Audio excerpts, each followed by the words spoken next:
It's starting to look a bit, kind of dangerous in those kind of small skirmishes or even big 5v5s. You can just see if PSG can make it a clean 2-0, keep themselves in that winner's bracket, or if R7 have got themselves something fun in this series to bring us to. Yeah, I think the big one for me is just seeing how much R7 showed up in the last one. Like, actually having that early aggression that was a struggle for PSG Talon. I really thought the PSG Talon, that would be kind of the strength, though. Pick up the fruit for the moment. They do have a jayce coming in with an accelerated shock blast over the side here, so they could be very, very caught out as I can see them now go for it, but they're getting a lot of damage on the Wako. The feathers don't come back just yet, though. The turret's still doing damage. First blood goes over. It's a 1-for-1. Both supports picking up kills. Yeah, Wako went way too early on that play. Tried to get into a position where he could follow up, but nobody had actually started tanking on his behalf, so the damage one wave is not in a good spot for R7. They kind of know it. Yeah, they kind of know it. They are going to be able to kind of move themselves away. Bit of Spider-Manning. They will get the double knock-up, but a route underneath the tower is not ideal. xayah gets crashed backwards. Not quite able to get the route. That's just an easy little pick up here for the bot lane of PSG. A little cleaner and a lot more storm coming into play, like you mentioned there, for xayah, so he's finally got access to that. We do see a flashless Woody, but he does get caught out for the moment. They're going to look for a flash here onto the mid lane. They're going to try and jump in on top of this one. It's a good hook there to try and bring back Junja, but the shockwave, as he got knocked back, Mireu is going to fall to this ignite. That's Woody picking up his second kill of the game. And this is more like the PSG we expected to see coming into this match. PSG not really wanting to over-contest here. I do think that with Mireu having full priority in that mid lane, it does make it a lot harder, considering there was a reset coming in from Maple, and he didn't want to use his TP. It's just, you don't have a very quick dragon, as you see, so that's where it could be a little bit dangerous, but yeah, they'll be able to take it. And now I'm looking at mid lane as Junja going to steal away the Raptors. Oddie just going to back. Yeah, very likely that the jungler could have just went straight mid after taking that dragon of the global kind of call as such, but now kind of turning that from top lane, or sorry, from mid lane to top lane. Now we are going to see Bong just getting rooted down. Didn't get the CC away from it. Tried to go all out. Tries to get him underneath the tower. It was almost a good thing, but Mireu does TP in. Now trying to find out where this rumble is going. Will be able to eventually find him, you imagine, but taking a fair bit of damage by ignoring Junja. There's the shockwave. Does finally land, and they will be able to trade back 1-for-1. Good flash to get away from that accelerated shock blast. And R7, they're trying to kill any bits of damage. It's just not worth it.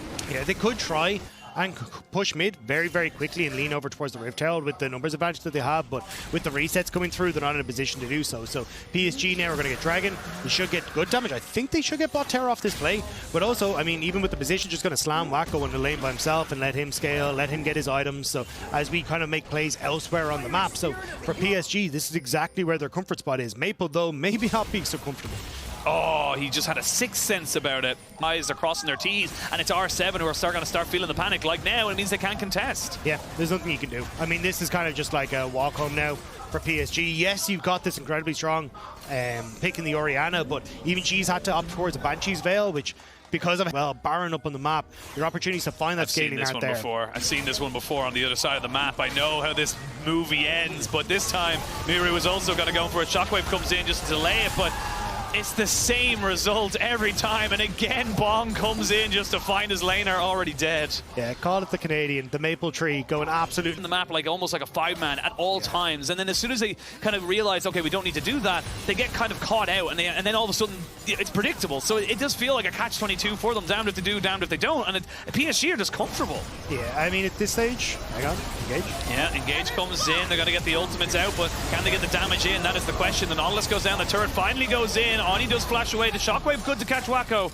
but I mean, he just gets himself the Gale Force to get away from this one, and yeah, joins back in, and now the Rumble's very isolated, not with his team. He may have to try and get out of this by his own, but he doesn't have flash, he has nowhere to go, and he's overheated, which means he goes down. Bong picks himself up the first kill of the game, and Fire, we're just running around trying to manage whatever we can, and yes, the level ticked over, and they've managed to survive, but now it gets more difficult. Well, that's a Moonlight Vigil that doesn't really go anywhere. They're moving on to Junja now, they're going to have to commit more ultimates here. Shockwave, sombreros onto nothing, and now they can turn and burn back on because xayah's dead as well. You've no consistent DPS, R7. They thought they had found someone to kill off, but they end up losing almost everything in that fight, and that could just be the Baron's full tank maokai. It's not really the priority target. Like, I just feel like they're again clutching at straws, looking for anything and everything that could possibly come out and give them some kind of an advantage as the tanks try their very darndest to kill this dragon as quick as they can. But I mean, trying to deal with a jayce is hard enough to this because he's only got a Radiant Virtue. He's pure HP.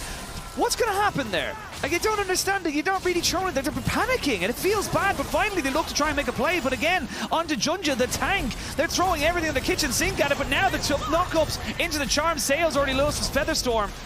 And can they try to burn this? But finally a good hook lands, but they've already got the stopwatch for Maple, so he can delay it. This is 4 versus 5. The Rumble isn't even here. The Rumble's not even looking to join. 4v5, and PSG are burning them down. Wako goes forward, and they're all being taken out. Yes, the shockwave comes in onto one, but it's just too little too late. And this is PSG putting a marker in the play-ins. 4 versus 5. PSG Talon win the fight, and 2-0. They are going to take down R7 and deny them that opportunity at the 2-peat on the international wins.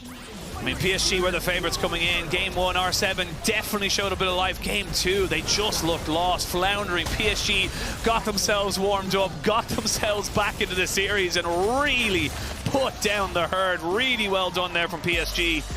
And they get themselves the